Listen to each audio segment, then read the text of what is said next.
This is Rockridge, a BART station in a neighborhood in North Oakland of the same name. It's a station that sometimes gets forgotten, though it has quite a significant catchment area. There are many other neighborhoods in the north and east of Oakland for whom Rockridge is their closest BART station. Even some parts of southern Berkeley fall into this, thanks to the frequent 51B. With all that potential demand, you'd think that service frequency would match. While the Yellow Line is BART's most frequent, Rockridge still has the least service of any station in Oakland, which goes down to every 20 minutes on weekends. Now, I'm not saying that BART should run extra trains that just terminate at Rockridge for the sake of more service, but it is quite damning that one station in an urban area that in theory poses so much weight has to be treated as if it was a commuter-focused station. That's a symptom of a bigger problem that was evident when BART was built and remains one now. They didn't care that much about Oakland.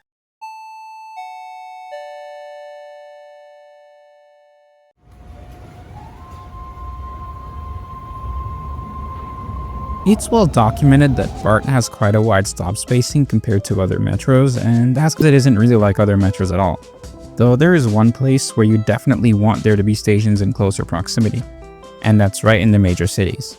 Denser places need more stops to adequately serve the area without placing too much emphasis on one station. You can walk between the 4 Market Street stations in San Francisco fairly reasonably, but each one hits its own areas of the city and has its own connections to onward Muni buses. Obviously, there are plenty of areas that neither BART nor Muni Metro serve, such as everything around Geary Boulevard, but in general, the San Francisco BART line and the core Muni subways are very efficient corridors for local travel. The same can't really be said for Oakland, where the BART network that was built up not only fails to get near some major neighborhoods, but also passes right through a few of them without stopping at all. Especially in the east, there are some truly baffling missed connections, and a stop spacing that feels very suburban. The distance from West Oakland to Rockridge is 5 miles in track length, and that has 3 intermediate stops. That same distance in San Francisco will get you from Embarcadero to Glen Park, which has 5 stops in between. Meanwhile, San Leandro is a whopping 9.5 track miles from West Oakland, and that too only has 3 intermediate stops. That same track distance from Embarcadero will pass through 8 stops, all the way to— oh my god, why do you keep showing up? I also looked at the amount of trips in both cities that are local. That is, of all the trips that start and end in the city, how many of them just went between 2 stations within the city itself? For the 8 San Francisco stations, this was 15.9%. In other words, about 1 in 6 BART riders you will see in San Francisco are going to another station in the city. This figure drops to 5.7% in Oakland, nearly 1 in 17 for the exact same number of stations. It's pretty clear that BART in Oakland was not designed for local travel in mind, and that there is probably a bit of room for BART to add 1 or 2 more infill stops in East Oakland without slowing down trips to San Francisco too much. The big one that local advocates are calling for is San Antonio, which would be in between Lake Merritt and Fruitvale, right on the waterfront, and crucially, near a massive mixed-use development that is already under construction but currently has rather weak transit access. San Antonio has very clear potential and would help to undo the damage and isolation caused by freeways. A couple that may also appeal are something between MacArthur and 19th Street, if and when 980 finally gets taken down. Perhaps more realistically though, I'd be down for one at the UCSF Children's Hospital, and maybe another couple between Fruitvale, Coliseum, and San Leandro. Now here's the thing. Most of the stations that I just mentioned were in the very earliest BART plans, though it should be made clear that there's no official evidence that those plans were ever approved by the board.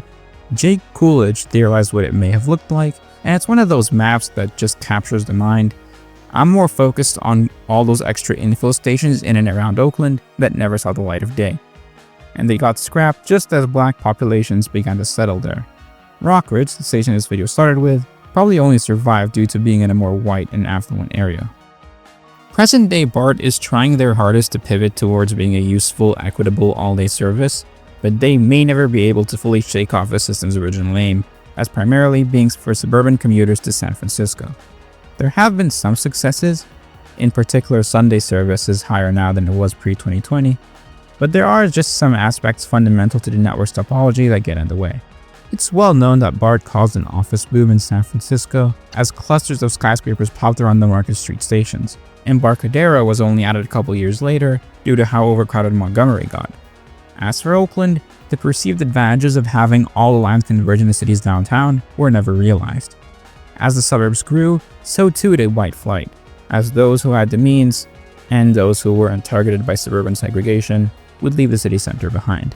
It's a common belief in urbanist spaces that trams or streetcars, whatever word you want, are the single best transit for cities, in part because of how they can boost retail.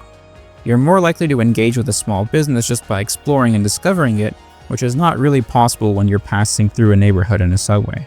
And of course, Oakland had the key system, which created shopping strips along the streetcar corridors. But as those were ripped out and freeways expanded, Oakland's retail dwindled. By this stage, much of the focus was on office space, and a type of big box department retail that was more suited to bringing back those who left, rather than catering for the needs of those who were forced to stick around. After all, original plans for a city center mall would have had a ramp to the parking garage straight from a freeway, and not much human scale access. So not only was downtown Oakland not a desirable place to go for anyone but the office worker, but even the amount of office workers it got was overshadowed by their noisy neighbor. It was not a destination, but instead a waypoint. The suburban commuter could just fly by huge swaths of East Oakland, because heaven forbid stopping there might make them a few minutes later to work. And BART liked it like that. It was always first and foremost about getting white-collar workers out of cars, rather than being the robust subway for the cities it serves, catalyzing mixed-use development near stations. And yes, it is possible to achieve both goals at the same time. Comparing BART side by side with its sister metro in Washington, D.C. reveals a stark difference. There are 40 stations in D.C. itself, which has a land area only slightly larger than that of either Oakland or San Francisco. Now, there are some places like Georgetown and much of the East that the metro doesn't go, but in general, the city's core is much better suited for local travel than either of BART's major cities. And that's probably a key factor as to why the DC metro has regained ridership quicker than BART. Perhaps with Muni Metro, it's not a fair comparison in San Francisco. As while Muni is rather slow in its street running sections, it still has around half the daily ridership of the entire BART system. And Muni's buses generally offer better frequencies and far more articulated buses than their counterparts in AC Transit. And as someone visiting the city from Berkeley, it was trivially easy for me to go to neighborhoods like Japantown, Stonestown, and Inner Sunset Town on transit, thanks to everything converging near the Market Street BART stations. If I wanted to go towards Geary, I'd get off at Montgomery and the 38 is right there, for one example. While downtown itself may have seen better days, all those other neighborhoods constantly have a pulse. And no, Market Street is not entirely dead, stop propagating that nonsense. Even the San Jose area can boast the VTA light rail, which for all their issues and bad press, still integrates very well with buses of the same operator. When BART eventually comes to San Jose, it will be a nice and quick way to get across town, while VTA bus and rail services can cover the last couple miles. Perhaps all those Silicon Valley Phase 1 stations will actually have their massive parking lots used more, as commuting into San Jose will become a lot faster. Back in Oakland though, nothing of the sort came, so BART not being great at local travel is a double whammy. The Oakland Y is a remarkable piece of infrastructure, but trains can spend several minutes crawling through it. It does feel like an unavoidable problem with only one 2-track Transbay tube, though perhaps things like more quad tracking could have helped. The bottom line is, even aside from stop spacing, there are some decisions that BART made in Oakland that just don't make any sense. You're probably bored of me mentioning this one, but I have to mention it again. West Oakland being 2 side platforms rather than one island platform makes it difficult to use the station as a transfer point, especially for people with reduced mobility. Changing trains at a place where lines split is a pretty common practice on regional rail networks worldwide. Though to be fair, the station is over a mile west of where the tracks split, so it wouldn't be the quickest of transfers anyway. Also, they called it Oakland West for 20 years. Also, they displaced a lot of local residents and businesses while building the line in an area that was historically a major African American cultural hub, which really is a sign that it should have been done underground, and especially when you consider the next stops from West Oakland in all directions are all underground. Just a thought, maybe? I know it's not actually Oakland, but a similar fate almost befell Ashby Station in South Berkeley, which was planned to be elevated, but locals fought tirelessly to get it underground. Meanwhile, the desire for a perfectly timed transfer at MacArthur means that the trains traveling between MacArthur and 12th Street are rather lopsided. While it is true that a train runs every 5 minutes on average, There's one right behind the northern to southbound direction thanks to them not building a fourth track, and two literally next to each other going north. Obviously this is only a problem for local trips, but that's the whole point I'm trying to make in this video, that local trips in Oakland kinda suck.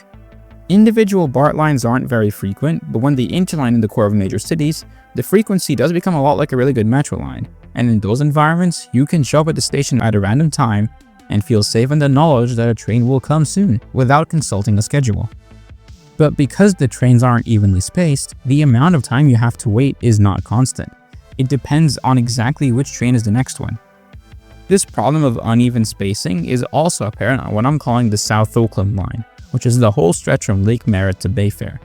There you have the green and orange lines that need to run as close to 10 minutes as possible. And you have to also shove in a blue line between them. So the blue train has to be a bit lopsided, and since the green shares routes with both the orange and the blue outside of this line, one of those two is mathematically guaranteed to not be an even split. I think the best solution to this is to add a 6th BART service between Richmond and Dublin so that the Bayfair time transfer isn't as much of a pinch point as it is now, while also increasing service on the Richmond branch, which itself has plenty of local trips. The Oakland Airport connector was also heavily cheaped out on, from choosing an inferior and flatter gadgety mode of guideway technology, to skipping that planned middle station which trains have to stop at anyway because of that gadgety mode of guideway technology. You took the horse to water, but didn't teach it how to drink. But most of all, the mantra for building BART in the East Bay seemed to just be to follow the freeways. Both BART and the highways that it runs in the middle of were being built at around the same time, after all. However, it is worth asking, if those highways were specifically made to redline and divide black communities, and BART runs inside or very close to them, then isn't BART dividing those communities too, a little bit? Highway adjacent rail in the suburbs is understandable, but in central Oakland? Really? There are people living on both sides of 980 that have to go to 19th or MacArthur because there's no station in between. Just a massive, ugly 4-stack. Although, it does kind of work for BART here because once you look past that haunting 4-stack, MacArthur is actually right in between Telegraph and MLK, two major roads that carry AC Transit 6 and 18 respectively. And of course, it's all tied up by the 57 bus from the above the 57 bus. Those are the only 3 daytime lines that serve the station, 5 if you count Emery go round, but they're all very frequent, which does help a little bit. Well, very frequent on AC Transit standards, which is still not the best. Now here's the other thing. As Daryl Owens has pointed out, because BART stations in Oakland aren't right in the heart of most low-income neighborhoods, those folks either have to drive to the nearest station or be at the mercy of an infrequent bus. Heck, even Fruitvale has a parking garage. AC Transit and BART aren't fare integrated, so having to ride the bus to get to a train is quite a steep penalty. Meanwhile, VTA provides 2 hours of free transfers across its entire network, meaning that even bus-to-rail-to-bus trips are only counted as one. An interesting fact I found is that the single most common trip made on BART between any 2 stations is from West Oakland to Embarcadero. That's it. One stop. Well, an entire water crossing, but still one stop. I'd be willing to bet that an overwhelming majority of those riders are just people driving and parking their cars to avoid the Bay Bridge toll, or whatever insane number parking costs in San Francisco these days. So what could have been done differently? Well, I'm imagining an alternate history where the Richmond and Concord lines branched off straight after 19th Street, with a new line continuing through Broadway to serve the Piedmont area a little bit more directly, before following the actual line's route from Rockridge. You would also add a station between 19th and MacArthur, obviously, and if 12th and 19th got a 4th track, you have a very clean split with the tracks for each branch on the same side. No complex flyovers needed, just like here in Barcelona. MacArthur would have less service than it does today, but some riders for whom MacArthur is the closest station now would have had a new option. Something like that seems like a super long shot today, as would be building new lines that are better connected to city's mainline rail stations, yet another way that BART kind of failed Oakland, though that latter thing there will hopefully be addressed as part of Link 21. What could be done differently in the more immediate term though? One is definitely more integration between AC Transit and BART, as unlike San Francisco and San Jose, the main bus operator in Oakland doesn't have a rail service. It could also help to identify more corridors that are crucially underserved by rail and designate them as essential for frequent bus service. Things like the 6, 18, and 51B are great, but they either fully or mostly parallel BART. What about the 12 that weaves its way through Piedmont also known as Mabel and Dipper's hometown, and many other little nooks.